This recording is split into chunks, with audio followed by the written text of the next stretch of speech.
किसी जमाने में एक बादशाह था जो अपने लोगों की बेहतरी के लिए काफी कुछ करता रहता था। और उसकी सल्तनत में एक दरबारे आम भी लगता था जिसमें कोई आम इंसान भी बादशाह से आमने सामने आकर बातचीत कर सकता था। एक मर्तबा बादशाह के पास एक शख्स आया, लेकिन यह शख्स बड़ी अजीब सी बात कर रहा था जिस पर यकीन करना नामुमकिन था।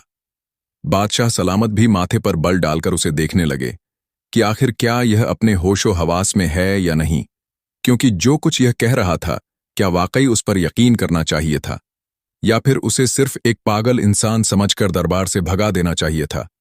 बादशाह सलामत यह फैसला करते हुए घबरा से रहे थे। वह शख्स अपने हुलिये से ही यह बता रहा था कि वह इल्म से कोसों दूर है।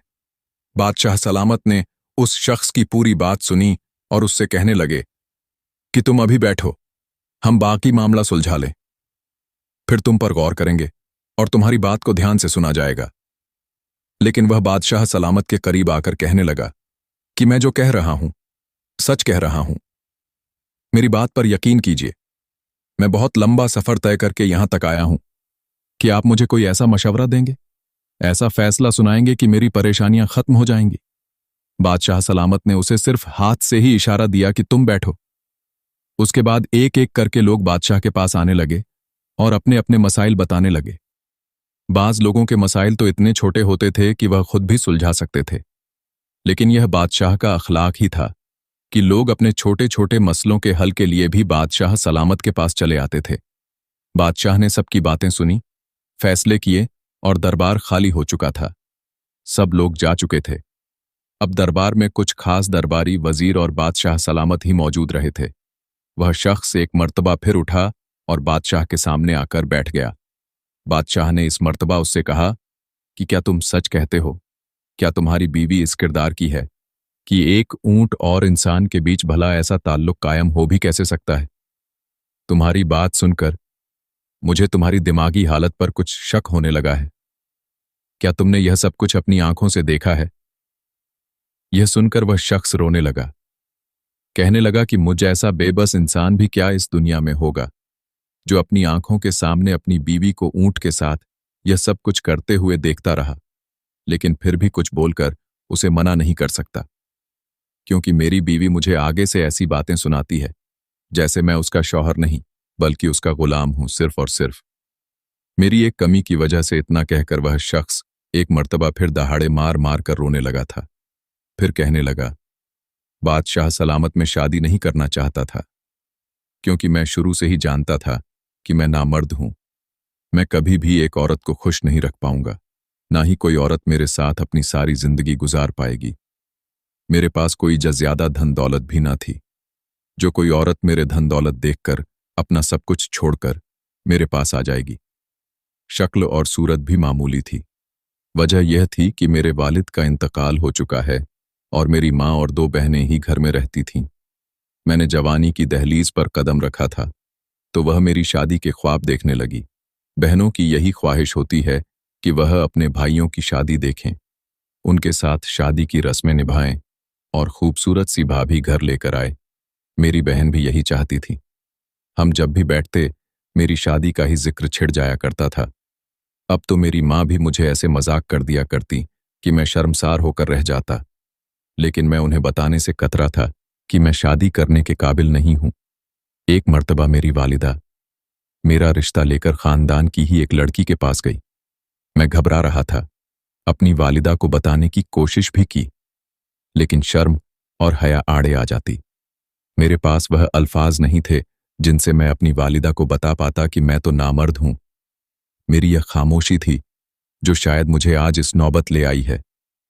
मेरी शादी एक हसीनो जमील औरत से करवा दी गई, जो कि न सिर्फ खुश शक्ल थी बल्कि आला अखलाक और पढ़ी लिखी भी थी।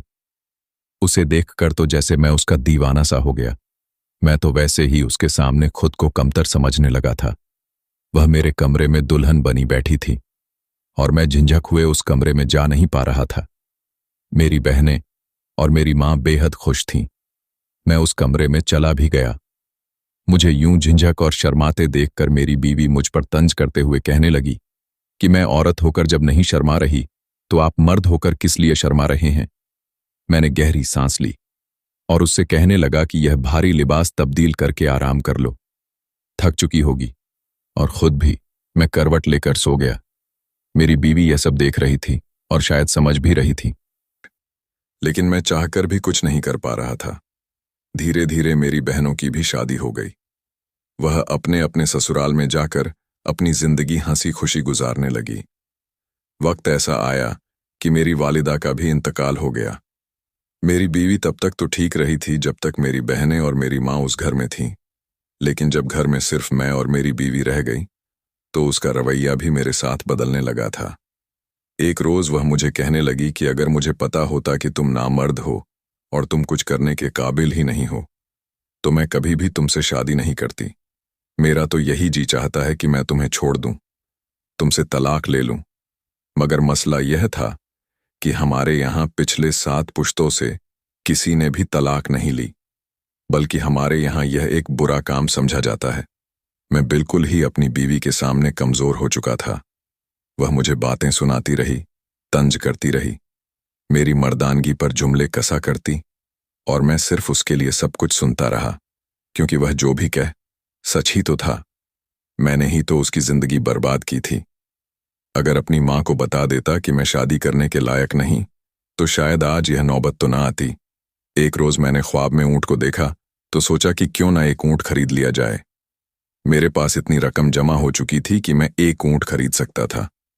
अगले ही रोज मैं मंडी गया और एक ऊंट लेकर आ गया। मैं तो काफी घबरा रहा था कि इस ऊंट को देखकर न जाने मेरी बीवी क्या रद्द अमल जाहिर करेगी। अगर उसने इस ऊंट की देखभाल से इनकार कर दिया तो मैं क्या करूंगा? मुझे तो घर से बाहर काम के लिए भी जाना होता है। मैं घर में रहकर ऊंट की देखभाल तो नहीं कर सकता। लेकिन जैसे ही मैं ऊंट लेकर घर में दाखिल हुआ और मेरी बीवी ने ऊंट को देखा तो उसकी आंखों में एक चमक सी आ चुकी थी। ऊंट को देखकर उसकी पीठ पर हाथ फिराने लगी और उसके मुंह पर हाथ फेरने लगी। कहने लगी, ये बहुत प्यारा ऊंट है। अब वह ऊंट की दिलों जान से खिदमत करने लगी कि और यह देखकर मैं भी खुश हो चुका था कि इस बहाने मुझे ऊंट की फिक्र तो नहीं होगी और मेरी बीवी का भी वक्त गुजरता रहेगा। कुछ रोज यूं ही गुजर गए, लेकिन मैं जब घर आता तो मेरी बीवी उस ऊंट के पास ही बैठी होती, उसके लिए चारा तैयार कर रही होती। मैं अपनी बीवी के साथ कुछ वक्त गुजारना चाहता, उसके साथ बात करना चाहता था, लेकिन वह तो बिल्कुल उस ऊंट में गुम होकर रह चुकी थी। मैं उसे दूर से देखकर ही खुश हो जाया करता था। मेरे सोने के बाद मेरी बीवी बिस्तर पर आकर सो जाया करती थी। एक रात मेरा जिस्म बुखार में तप रहा था, इसलिए आधी रात को मेरी आंख खुल गई। मैंने जब बिस्तर देखा तो बिस्तर खाली था। मेरी बीवी मेरे पास बिस्तर पर मौजूद ही नहीं थी। मैंने जब यह देखा तो घबरा गया। अपनी बीवी को आवाज देना चाही, लेकिन तभी मुझे सहन से ऊंट के कर्राहने की आवाज आई। आवाज सुनकर मैं घबरा गया। फौरन यह डर लाहिर हुआ कि कोई डाकू तो नहीं घुसा आया। मेरी तो सारी जमा पूंजी ही वह ऊंट था। मैं जल्दी से कमरे से बाहर निकला, लेकिन जो मंजर मैंने देखा, मेरी आंखें यकीन करने को तैयार नहीं थीं। मेरी बीवी आधी रात को सहन के कोने में बंधे ऊंट के पास थी। मैं देख तो नहीं पाया कि वह क्या कर रही है, लेकिन मुझे यह मंजर बड़ा अजीब लगा। मैं अपनी बीवी को आवाज देने लगा कि तुम रात के इस पहर ऊंट के पास क्या कर रही हो। मेरी आवाज सुनकर बीवी भी घबरा चुकी थी। फौरन वह अपनी जगह से उठकर खड़ी हुई और कहने लगी, कुछ नहीं, मुझे ऊंट के कराने की आवाज आई थी, इसलिए चली आई कि इसे क्या तकलीफ है। फिक्र मत करो, मैं इसकी बेचैनी दूर कर चुकी हूं। मेरी बीवी इतना कहकर कमरे में आई और फिर आकर मेरे पास लेट गई। मुझे उसके जिस्म से ऊंट की बदबू आ रही थी। मुझे यह बात परेशान करने लगी थी कि मेरी बीवी तो बड़ी पाक साफ रहने वाली थी, फिर उसके जिस्म से आने वाली यह ऊंट की बदबू क्या थी। खैर, उस रात तो मैं सो गया, लेकिन उसके बाद मैं अपनी बीवी की हरकतों पर गौर करने लगा। उसे खुद बोलकर भी कहा कि तुम तो ऊंट के साथ कुछ ज्यादा ही मानूस हो चुकी हो। अरे यह जानवर है और कुछ रोज बाद चला जाएगा, यह सोचकर वह उदास हो जाती। कहने लगी कि काश मैं इस ऊंट को हमेशा अपने पास रख सकती। मेरी बीवी अब मेरे साथ भी अक्सर बैठकर बातें करने लगी थी। मैं तो खुशगवार हैरत में मुब्तला था कि आखिर मेरी बीवी में इतनी तब्दीली कैसे आ गई। लेकिन एक रोज जो हकीकत मुझ पर जाहिर हुई, वह देखकर तो मेरे रोंगटे खड़े हो चुके थे। मैं तो घबरा चुका था। रात का ना जाने कौन सा पहर था। जब मेरी आंख खुली थी, मुझे बड़ी अजीबोगरीब सी आवाजें आ रही थीं। वह ऊंट के कराह की आवाज थी जो मुझे आ रही थी। यह सुनकर मैं घबरा सा गया। कमरे में लालटेन जलाई तो मेरी बीवी बिस्तर पर नहीं थी। मैं उठा, कमरे का दरवाजा खोलने लगा था। इतने में जब खिड़की से बाहर आंगन का सहन में हल्की रोशनी थी और उस रोशनी में मुझे वह ऊंट दिखाई दिया। मैं गुस्से से कमरे से बाहर आकर देखना चाहता था, लेकिन बाहर से दरवाजे को कुंडी लगाई गई थी।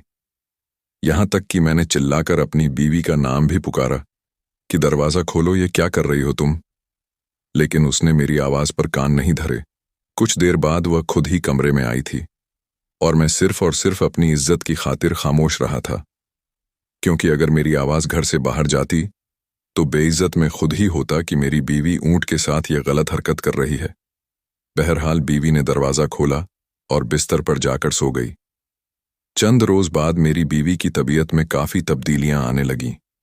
वह मुझे कहती, मेरा चटपटी चीजें खाने का मन करता है, तुम मेरे लिए चटपटी चीजें लेकर आना।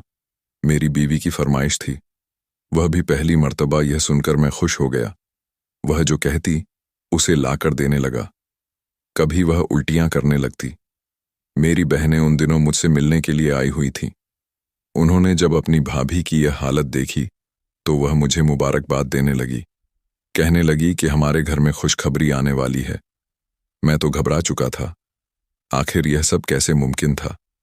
लेकिन फिर मेरी बड़ी बहन जबरदस्ती मेरी बीवी को एक दाई के पास ले गई।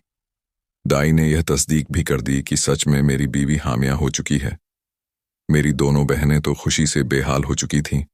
कहने लगी कि जब तक भाभी को बच्चा नहीं हो जाता वह यहां से कहीं नहीं जाएंगी और भाभी का पांव भी जमीन पर रखने नहीं देंगी। मैं अपनी बीवी से सवाल करना चाहता था, पूछना चाहता था, यह सब कुछ क्या है? उसने मेरे साथ इतना बड़ा धोखा क्यों किया? मगर बादशाह सलामत, वह भी सीधा मुंह जवाब तक ना देती थी। एक रोज मौका पाकर जब मेरी बहनें रात को सो गईं, तो मैं अपनी बीवी के पास गया और उससे पूछने लगा कि मुझ में तो औलाद पैदा करने की सलाहियत ही मौजूद नहीं है। बताओ किसका है यह बच्चा? यह सुनकर वह हंसने लगी और मुझे कुछ न बताया और बात को टाल गई। मैं सदमे का शिकार हो गया और सीधा बादशाह सलामत की खिदमत में चला आया। इसकी यह कहानी थी, जिसे सुनने के बाद बादशाह को उसकी अक्ल पर शक होने लगा। लेकिन जब वह रो रो कर बार बार कहने लगा तो बादशाह भी सर पकड़कर बैठ चुके थे। उसे कहने लगे कि पहले तो तुम्हें अपना मुआयना एक अच्छे से तबीब से करवाना चाहिए। रही बात तुम्हारी बीवी की, तो वह औरत मुझे चालाक लगती है, जो सिर्फ और सिर्फ तुम्हें बातों से बहलाने की कोशिश में लगी है। बेहतर है कि तुम मर्द बनकर उससे बात करो और अपने आपस के मामलात सुलो। अगर वह तुम्हारे हक में गलत है और सुधरना नहीं चाहती तो बेहतर है कि तुम उसे छोड़ दो। बादशाह ने उसे यह मशवरा देकर वहां से भेज दिया, जबकि वह शख्स बार बार मुड़ मुड़ कर बादशाह को देखता और आंखों में आए आंसू साफ करता। वहां से चला गया। वह सोच रहा था कि शायद बादशाह उसकी गुत्थी को सुलझाए और उसकी बीवी को भी बुलाकर समझाएंगे, उसे बताएंगे कि जो तुम कर रही हो यह किस कदर बुरा फेल है। लेकिन बादशाह ने तो उसे वहां से वापस भेज दिया। उसकी कहानी सुनकर वजीर और बादशाह हैरान बैठे थे कि आखिर यह माजरा क्या था। सारा दिन तमाम तर सल्तनत के काम देखने के बाद बादशाह ने अपने एक खास गुलाम को अपने पास बुलाया। गुलाम हाजिर हुआ तो बादशाह ने उससे अपने लिए एक आम सा लिबास मंगाया और कहा, मैं आज भेस बदलकर गश्त करना चाहता हूं। सिपाही ने हुक्म की तामील की और एक ऐसा लिबास लाकर बादशाह को दे दिया। बादशाह ने वह लिबास पहन लिया, अपना हुलिया बिल्कुल आम आदमी जैसा बना लिया और चेहरे पर नकाब भी कर लिया। वह अपने महल से निकल चुके थे। वह जानते थे कि उन्होंने कहाँ जाना है। सारा दिन उनके जहन में वह ऊंट वाला शख्स ही घूमता रहा था, जिसने यह बताया था कि उसकी बीवी एक ऊंट से हाम हो चुकी है। बादशाह ने अपने 2 जासूस सिपाहियों को उस शख्स के पीछे भेजा था और कहा था कि पता लगा कर आओ, यह शख्स रहता कहाँ है। उसके घर तक उसका पीछा करने के बाद उसके घर का पता वह सिपाही आकर बादशाह को बता चुके थे। रात गहरी हो चुकी थी। चांद की 14वीं रात थी जब बादशाह उस शख्स के घर के बाहर पहुंचे थे। आसपास गलियां सुनसान पड़ी थीं। हर कोई गहरी नींद सो रहा था। बादशाह ने पहले घर का जायजा लिया। दरवाजे को हल्का सा धकेला, लेकिन वह अंदर से बंद था। घर की दीवारें ज्यादा ऊंची भी ना थीं। बादशाह ने आसपास पत्थर देखे और उनको इकट्ठा करना शुरू कर दिया। फिर उन पर खड़े होकर जब उसके घर के अंदर का मंजर देख, सहन के एक कोने में एक ऊंट सचमुच बंधा हुआ था। वह उस वक्त बैठा हुआ था। फिलहाल तो उन्हें वहां पर कुछ भी ऐसा महसूस ना हुआ और वह सोचने लगे कि घर के अंदर कूदकर वह उस ऊंट के पास जाकर जायजा लेंगे। क्या सचमुच में यह इंसानों की तरफ राग़ब होता है, या फिर यह सिर्फ और सिर्फ बादशाह का वक्त खराब किया गया है। और एक मन गणंजय खुलने की आवाज आने लगी और फिर एक औरत कमरे से बाहर निकली। वह सीधे चलते हुए उस ऊंट के पास आई और फिर एक दीवार के पास गई और किसी से कुछ लिया। उसके बाद जो कुछ वहां हुआ, बादशाह के सामने सारी हकीकत खुल चुकी थी। बादशाह गुस्से से आग बबूला हो चुके थे, लेकिन उस वक्त उनके घर जाकर हकीकत खोलना अच्छा नहीं था। बादशाह तमाम तर हकीकत देखने के बाद वापस महल में आ चुके थे। अगली सुबह 2 सिपाहियों को उस ऊंट वाले शख्स के घर भेजा और हुक्म दिया कि वह शख्स अपने ऊंट समेत महल में आ जाए, और फिर एक सिपाही और कनीज को हुक्म दिया कि जाकर उसकी बीवी को यहां दरबार में लाया जाए। बादशाह काफी गुस्से में दिखाई देते थे। बादशाह की तरफ से बुलावा सुनकर वह इंसान खुश हो चुका था। अपने ऊंट को लिए वह बादशाह के दरबार में हाजिर हो गया। फिर कुछ ही देर बाद कनीज के साथ उसकी बीवी भी वहां पर आ चुकी थी। उसकी बीवी घबराई हुई खड़ी थी। बादशाह ने उस शख्स की बीवी को मुखातिब किया था। कहने लगे, बताओ, क्या यह सच है कि तुम्हारी कोख में पल रहा बच्चा एक ऊंट का बच्चा है? यह सुनकर दरबार में चुपके चुपके बातचीत होने लगी थी। वह औरत थोड़ी घबरा सी गई, कुछ बोलना चाहती थी लेकिन बोल नहीं पा रही थी। बादशाह ने एक मर्तबा फिर अपना यही सवाल दोहराया और कहने लगे, मैं जो पूछ रहा हूं उसका जवाब दो। वह औरत कुछ कहना चाहती थी, बोलना चाहती थी, लेकिन बोल नहीं पा रही थी। ऐसा लग रहा था जैसे उसके मुंह में जुबान ही नहीं थी, या फिर बादशाह के रोबदार लहजे के आगे उसकी सारी चालाकियां दम तोड़ चुकी थीं। वह घबराई हुई खड़ी बस दरबार में बिछी हुए कालीन को देख रही थी। बादशाह के बहुत कहने पर भी वह औरत कुछ नहीं बोली, बल्कि उल्टा अपने मुंह पर हाथ रखकर फूट फूट कर रोने लगी। दरबार से भागने की तरीके देखने लगी, लेकिन हर तरफ सिपाही मौजूद थे। वह कहीं से भी भाग नहीं सकती थी। अगर उसे अंदाजा होता कि यहां आने के बाद उसके साथ यह सब कुछ होगा, तो कभी भी यहां पर ना आती। कितनी ही देर जब उसने सवाल का जवाब ना दिया, तो बादशाह ने सिपाहियों को हुक्म दिया कि इसे काल कोठरी में डाल दिया जाए और जिस कदर हो सके इस पर जुल्म किया जाए। इसे जंजीरों से जकड़ कर रखा जाए। जिस कैद खाने में यह रह रही है, उसमें भूखे कुत्तों को छोड़ दिया जाए। यही इस औरत की सजा है। लेकिन अगले ही पल वह औरत घबरा चुकी थी। इससे पहले के सिपाही उसे घसीट कर वहां से ले जाते, वह आगे बढ़ी और फूट फूट कर रोने लगी। कहने लगी, बादशाह सलामत, मुझ पर यह जुल्म मत कीजिए। सच क्या है मैं बताऊंगी, हर वह हकीकत बताऊंगी, लेकिन मुझे काल कोठरी में मत डालिए। वह ऊंट वाला शख्स अपने ऊंट समेत वहीं पर खड़ा था, जबकि वह औरत वहां पर बैठी फूट फूट कर रो रही थी। बादशाह शदीद गुस्से में दिखाई देते थे। गुस्से में बादशाह एक मर्तबा फिर बुलंद आवाज में कहने लगे, ऐ लड़की, हकीकत बताओगी? दरबार का वक्त बहुत कीमती है। इन आंसुओं के बदले हम दरबार का वक्त जाया नहीं करना चाहते। बादशाह की बात सुनकर वह अपनी आंखों में आए आंसू को पोंछने लगी। कहने लगी कि दरअसल बात कुछ यूं है कि मैं अपने शौहर को पहली नजर में ही देखकर उसकी दीवानी सी हो चुकी थी। मुझे लगा था कि इसके साथ मैं बहुत खुश रहूंगी, लेकिन शादी के बाद यह राज मुझ पर खुला कि यह तो नामर्द है और कभी भी मेरे वह हक अदा ही नहीं कर सकता जो कि शौहर को करने चाहिए। इसके बावजूद मैं इसके साथ मुखलिस होकर रहती रही, लेकिन जब कभी मैं बेचैन हो जाती तो इसको बातें सुनाने लगती, इस पर तंज करती। इसका हरगिज ये मतलब नहीं था कि मैं इसके साथ बेवफाई करूंगी। हमारे यहां तलाक का रिवाज नहीं था, वरना मैं कब की इससे तलाक लेकर किसी और से शादी कर चुकी होती। बस जैसे तैसे भी करके मुझे अपनी जिंदगी इसके साथ निभानी थी। लेकिन एक रोज जो कुछ मेरे साथ हुआ वह मेरे लिए नाकाबिल यकीन था। एक रोज मुझे ऊंट के गुर्रे की आवाज आई। ऐसा लग रहा था जैसे वह तकलीफ में हो। मैं जल्दी से उठी और उठकर बाहर आई। मुझे शुरू से ही मवेशियों से बेहद नसीहत सी है। मैंने जब बाहर आकर देखा तो दीवार से फलांग होता हुआ एक शख्स दिखाई दिया था जो ऊंट की टांगों में खंजर लगाकर जा चुका था। टांग का अंदरूनी हिस्सा जख्मी था। रात का पहर था। मैं तेज कदम बढ़ाती ऊंट के पास गई। उसकी पिछली टांग के अंदरूनी जानिब हाथ लगाकर देखा तो मेरा हाथ खून से भर गया। मैं घबरा चुकी थी। अगर मेरे शौहर को इल्म होता तो वह परेशान हो जाता। इसीलिए मैंने जख्म का लेप लिया और दिलचस्पी से वह लेप ऊंट की टांगों पर लगाती और फिर पत्तों से उस पर एक हिफाजत तह लगा देती थी ताकि वह मजीद बिगड़ने से बचा रहे। लेकिन एक रोज तो हद ही हो गई कि जब मेरा शौहर ऊंट को लेख मुझ पर शक करने लगा। मेरी तबीयत खराब होने लगी। मेरा पेट फूलने लगा। मुझे उल्टी आने लगी और मेरी नंदे कहने लगी कि मैं मां बनने वाली हूं और मैंने भी उनकी हाँ में हाँ मिला दी, क्योंकि मैं जानती थी कि ऐसा होना मुमकिन ही नहीं है। लेकिन बस उनको खुश करने की खातिर मैंने यह झूठ बोल दिया। लेकिन जब दाई के पास ले जाया गया तो दाई ने मेरे पेट पर हाथ रखा और कहने लगी कि मुझे एक जानलेवा बीमारी लायक हो चुकी है। मेरा पेट फूलता जा रहा है, पेट में पानी भरता जा रहा है। अगर वक्त पर मैंने इलाज ना करवाया तो मेरी जान को खतरा हो सकता है। मेरे शौ की सारी जमा पूंजी उस ऊंट पर लग चुकी थी।